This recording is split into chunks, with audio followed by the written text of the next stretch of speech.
I'd like to share a little bit about who I am and how I got into helping people with IBS. When I was in my teens and 20s, I had IBS, and I remember going to the doctor and being amazed at how little he knew about how to help me. I was shocked. I couldn't believe that someone I looked up to, someone who was supposed to be so smart, knew absolutely nothing about my problem or what to do about it. And that was very difficult to process when I think back. It was depressing, and it made me question if it was just me and if I was even supposed to be any healthier. But I'm very stubborn. That's something you should know about me. And somehow I thought that if I went to medical school, I would figure out what other doctors hadn't been able to figure out. Turns out I wasn't so bright. Your brilliant doctor doesn't know how to help you because solving IBS isn't taught in medical school. In hindsight, I guess that makes sense. But I was still stubborn, of course, so that part hadn't changed. After I was done with school, I kept searching for answers because it seemed to me that there must be an answer. And eventually, being persistent enough, I started to find answers. It was primarily by doing things that I wasn't taught in school, of course, and from listening to my patients. Patients can be incredibly helpful and incredibly insightful. The answers turned out to be in the places I had been told not to go. The places I was told were not legitimate medicine or even good science. Things like food reactions and leaky gut and dysbiosis and on and on and on. You could see all that on my website. But as I dug deeper, I learned that this issue, this problem of not solving IBS, wasn't about science at all. It was about money. I discovered that the medical system is just like all other massive industries and big businesses. The biggest companies with the most money win, right? They do what they want to do. They tell you whatever serves their interest, and they mostly answer to their shareholders. And in the medical industry, these companies are primarily the insurance companies and the pharmaceutical companies. And they have won the marketing and lobbying battles that tell you what you're going to get and when it comes, of course, to healthcare. But these companies don't stop there. They also try to block and even discredit their competition, the little people trying to change the system. And keep in mind that the pharmaceutical companies are also behind most research and have a massive influence on the medical schools. And of course, that research is going to lead to their financial benefit. If it doesn't, then they don't do it, or they don't care what the results are, right? So, and what about your brilliant doctors, right? Everybody's met doctors that they really care about and like, no matter how smart they are or how caring they are or what their motivation was for becoming a doctor. They only know what they've been taught by those industries. They're not given incentives to go beyond that or to improve the standard of care unless it leads to money for the big players.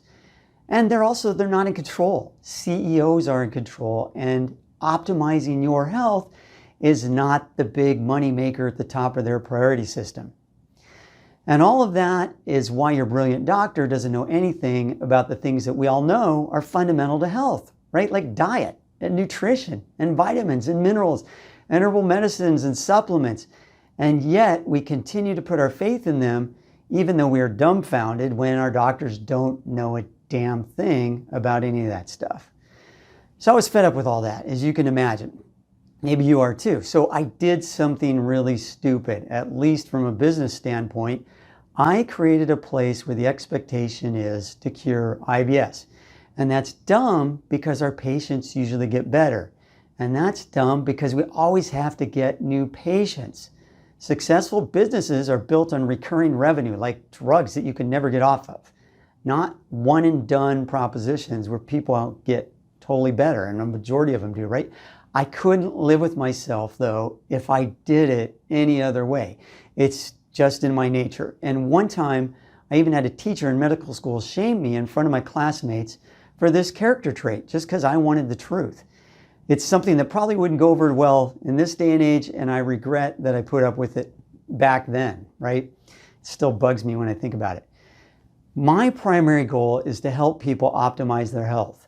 And that's from this point forward in their life. And the body is incredibly capable of doing this if we give it the right support and get out of its way. if we ever get serious about proving the quality of care and not just the quantity of care or the cost of care, things are going to be very different in our healthcare system. But that's a topic for another time. I would love to lead that charge, but for now, I'll just keep to helping people in my own small way with IBS. Anyway, learning all of that eventually led me to create the IBS Treatment Center to help people with IBS and to prove that IBS is curable, something that, believe it or not, I've been told by Google and other authorities that I can't even say. But I say it anyway because it's true.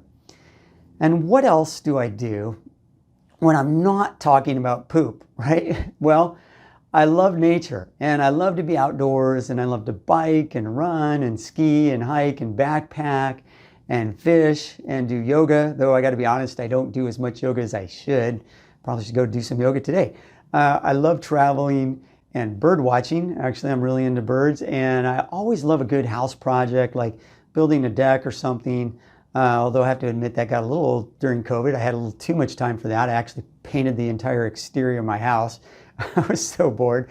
And I'm the kind of guy, I change my own oil in my car, but I'm really into soccer and the Seattle Sounders. And most of all, I like spending time with my family and doing all of those things that I mentioned and watching them do the things that they love to do too. And really, I love to learn ultimately, which is probably my favorite hobby. Well, that's enough about me. If your goal is to solve IBS, then you could probably do that. I've seen it happen thousands of times, so I know it's possible. And over 20 years ago, I experienced it myself in my own health. But if your goal is just to manage your IBS or to treat the symptoms, then that's probably the best you're going to get. So you have a choice. You can either live with IBS or you can remove the BS from IBS. And the ball really is in your court, but I hope that you'll let us prove it to you. Thanks for listening and have a great day.